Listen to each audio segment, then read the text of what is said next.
RRB JEE లాంటి government ఎగ్జామ్స్కి prepare అవుతున్నప్పుడు ఒక పెద్ద తలనొప్పి జనరల్ అవేర్నెస్ కదా. సరే, ఈరోజు మనం డేటాని ఉపయోగించి ఈ జనరల్ అవేర్నెస్ విభాగాన్ని 0 నుంచి మొదలుపెట్టి ఎలా జయించాలో ఒక కంప్లీట్ బ్లూ ప్రింట్ చూద్దాం. చూడండి, సిలబస్ ఏమో పెద్ద సముద్రంలా ఉంటుంది, టైమేమో చాలా తక్కువ. అసలు 0 నుంచి ఎలా మొదలుపెట్టాలి, ఏం చదవాలి, ఈ ప్రశ్నలు అందరినీ భయపెడతాయి. ఇది చాలా కామన్, కాని కంగారుపడాల్సిన అవసరం లేదు. అసలు మనం ఎందుకింత టెన్షన్ పడుతున్నాం? ఎందుకంటే 15 మార్కులు ఇది చిన్న నంబర్ కాదు. ఆర్ఆర్బీ జేఈ లాంటి పోటీ పరీక్షలో ఒక్కో మార్కు మన ర్యాంక్ని డిసైడ్ చేస్తుంది. అందుకే ఇది చాలా కీలకం.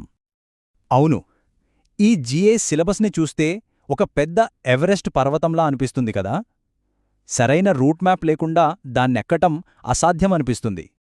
నిజమే, history, polity, geography, science, current affairs, అబ్బా, ఇవన్నీ చూస్తే ఒక అంతులేని సముద్రంలో పడిపోయినట్టే ఉంటుంది. కానీ ప్రతి సమస్యకి ఒక పరిష్కారం ఉంటుంది. సరే, ఈ సమస్య గురించి మాట్లాడింది చాలు. ఇప్పుడు సొల్యూషన్ ఏంటో చూద్దాం. ఈ కోడ్ని బ్రేక్ చేయడానికి మన దగ్గర ఒక సీక్రెట్ కీ ఉంది. అదేంటంటే పాత పరీక్ష పత్రాల నుంచి తీసిన డేటా. దాన్నిప్పుడు మనం ఛేదిద్దాం. ఇది చూడండి, ఇక్కడే ఉంది అసలు మ్యాజిక్. పాత పేపర్లని అనలైజ్ చేస్తే మనకు ఏం తెలుస్తుందంటే అన్ని టాపిక్స్కి సేమ్ ఇంపార్టెన్స్ లేదు. కరెంట్ అఫైర్స్ నుంచి 5 నుంచి 6 ప్రశ్నలు, పాలిటీ నుంచి 3 నుంచి 4, జాగ్రఫీ, హిస్టరీ కలిపి 3 నుంచి 5 ప్రశ్నలు వస్తున్నాయి. అంటే మన ఫోకస్ ఎక్కడుండాలో క్లియర్గా తెలుస్తోంది గదా. అంటే విషయం ఏంటన్నమాట, గుడ్డిగా కష్టపడి చదవడం కాదు, స్మార్ట్గా ఏది ముఖ్యమో అది చదవాలి.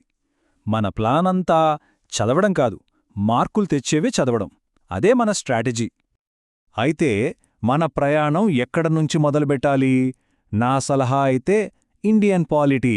ఎందుకంటే దీని సిలబస్ ఎప్పుడూ ఒకేలా ఉంటుంది, ఎక్కువ మార్కులు వస్తాయి, మిగతా వాటితో పోలిస్తే పూర్తి చేయడం కూడా సులభం.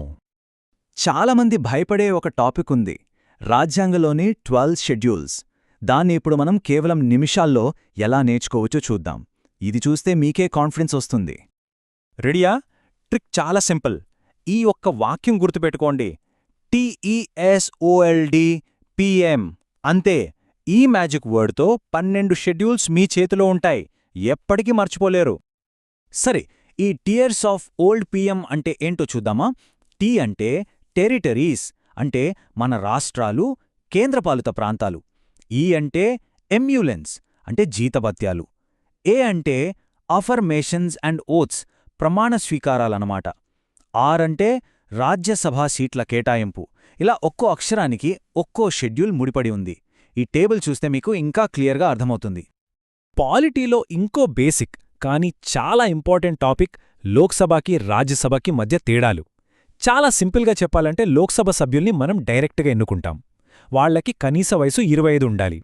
అదే రాజ్యసభ సభ్యుల్ని మన ఎమ్మెల్యేలు పరోక్షంగా ఎన్నుకుంటారు, వాళ్లకి కనీస వయసు 30 ఉండాలి. సరే, ఈ కేంద్రపాలిత ప్రాంతం అంటే ఏంటి? చాలామందికి కన్ఫ్యూజన్ ఉంటుంది. సింపుల్గా చెప్పాలంటే రాష్ట్ర ప్రభుత్వ కంట్రోల్లో కాకుండా నేరుగా సెంట్రల్ గవర్నమెంట్ కంట్రోల్లో ఉండే ప్రాంతమే యూనియన్ టెరిటరీ. అసలు మన దేశంలో ఈ యూనియన్ టెరిటరీలు ఎందుకు ఉన్నాయి? దీనికొక సింపుల్ ట్రిక్ ఉంది.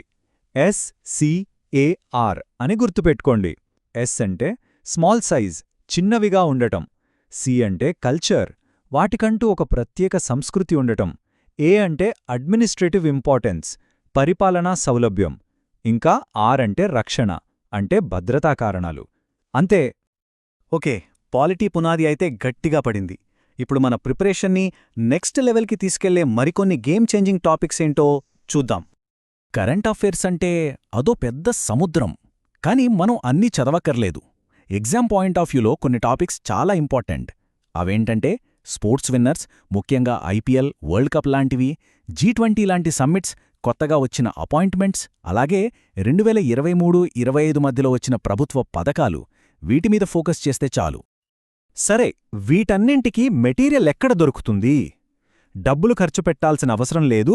యూట్యూబ్లో లాస్ట్ 6 months కరెంట్ అఫైర్స్ అని సెర్చ్ చేస్తే చాలు, బోలెడు వీడియోలొస్తాయి. అలాగే RRB JEE GA capsule PDF అని గూగుల్ చేయండి. ఇంకో ముఖ్యమైన విషయం, జీకేని ఒక ఫార్ములా షీట్లా చూడండి. టేబుల్స్, లిస్టుల మీద ఎక్కువ కాన్సంట్రేట్ చేయండి. రైట్, ఇప్పుడు అన్ని ముక్కల్ని కలిపి ఒకే చోట చూద్దాం. మన జీరో టు హీరో జర్నీకి కంప్లీట్ యాక్షన్ ప్లాన్ ఇదిగో. ఇది కేవలం సిలబస్ లిస్ట్ అనుకోవద్దు. ఇది మన పర్సనల్ ట్రాకర్, మన నోట్బుక్లో రాసుకోవాల్సిన మాస్టర్ ఇండెక్స్. ఏమీ తెలియని స్టేజ్ నుంచి 15కి కనీసం 10-12 మార్క్స్ తెచ్చుకోవడానికి ఇది మనకు హెల్ప్ చేస్తుంది. ఇక్కడ చూడండి, ఈ టేబుల్లో ప్రతిదీ ప్రయారిటీ ప్రకారం పెట్టడం జరిగింది. ఫస్ట్ కరెంట్ అఫైర్స్, తర్వాత ఇండియన్ పాలిటీ, ఆ తర్వాత జాగ్రఫీ, హిస్టరీ, మళ్ళీ వాటిలో కూడా ఏ సబ్ టాపిక్స్ ముఖ్యమో క్లియర్గా ఉంది. ఇదొక కంప్లీట్ చెక్లిస్ట్ అన్నమాట. సరే, మరి ఎక్కడ మొదలు పెట్టాలి? నా స్ట్రాంగ్ రికమెండేషన్ ఏంటంటే సెక్షన్ 2 ఇండియన్ పాలిటీతో స్టార్ట్ చేయండి.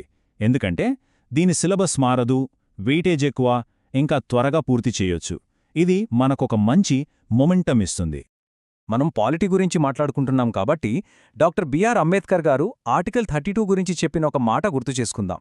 సుప్రీంకోర్టును ఆశ్రయించే పౌరుల హక్కు రాజ్యాంగానికి ఆత్మ మరియు దాని హృదయం. మనం చదివే ప్రతి టాపిక్ వెనుక ఇంత గొప్ప అర్థముంది. ఫైనల్గా మన మొత్తం స్ట్రాటజీని ఈ ఒక్క డోనట్ చార్ట్లో చూసేయచ్చు. చూడండి, దాదాపు 40% కరెంట్ అఫైర్స్, 27% పాలిటీ. అంటే ఈ 2 సబ్జెక్టుల మీదే మన ఫోకస్ ఎక్కువగా ఉండాలి. వీటిని పట్టుకుంటే సగం విజయం సాధించినట్టే. సరే, ఇప్పుడు మన దగ్గర కోడ్ ఉంది, బ్లూ ప్రింట్ కూడా ఉంది. ఇక ఆలస్యం దేనికి? మన ప్రిపరేషన్ జర్నీ ఈరోజే మొదలుపెట్టాలి. మరి ఈ ఇండెక్స్లో మనం మొదట ఏ టాపిక్ని టిక్ చేయబోతున్నాం?